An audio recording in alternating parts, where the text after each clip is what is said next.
जी दोस्तों अस्सलाम वालेकुम। कीअं ख़ुशि वेठा आहियो।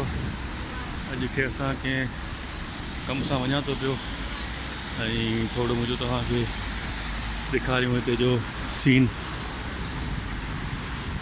इस्तांबुल मां तव्हां सां गॾु आहियां। सुबुह जो तक़रीबन को 8 खनि को थिया आहिनि ऐं मुंहिंजो तव्हांखे थोरो दीदार करायूं मॉर्निंग जो हिते जो त कीअं थींदो आहे। जेके बि सुबुह जो वञनि था ऑफिस सां वञनि या छा, उन्हनि जी अचु वञु लॻी पई आहे हिते। ऐं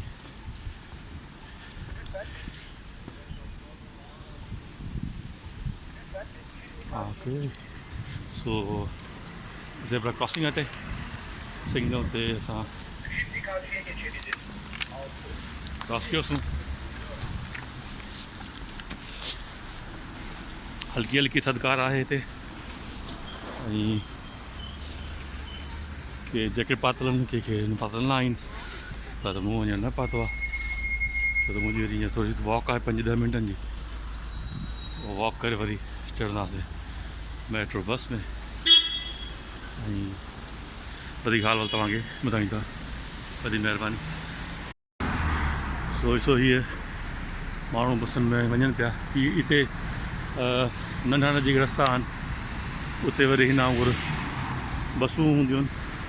इहे बि सुठियूं ॻाल्हि बसूं आहिनि, हर कंहिंजा नंबर लिखियलु हूंदा आहिनि। बसूं आहिनि, ॿियो हिन खां थोरो नंढिड़ो वैनूं बि आहिनि। इहे वरी इन्हनि खे खणी करे अॻिते को केॾांहुं थो वञे, को केॾांहुं थो वञे, ईअं हले थो पियो। हीअ आहे बस। ॾिसो केॾी वॾी बस आहे। हिन में मथां नंबर लिखियलु हूंदो आहे, पोइ 1 बजे पोयां बस हलनि थियूं पियूं। हीअं आहे इस्तांबुल मां सफ़ाको इलाइक़ो आहे मुंहिंजे लाइ चवनि था। हीअ आहे सफ़ाको मां। वञूं था पिया कंहिं कम सां। तव्हांखे मुंहिंजो मॉर्निंग जो दीदार कराईंदो वञां।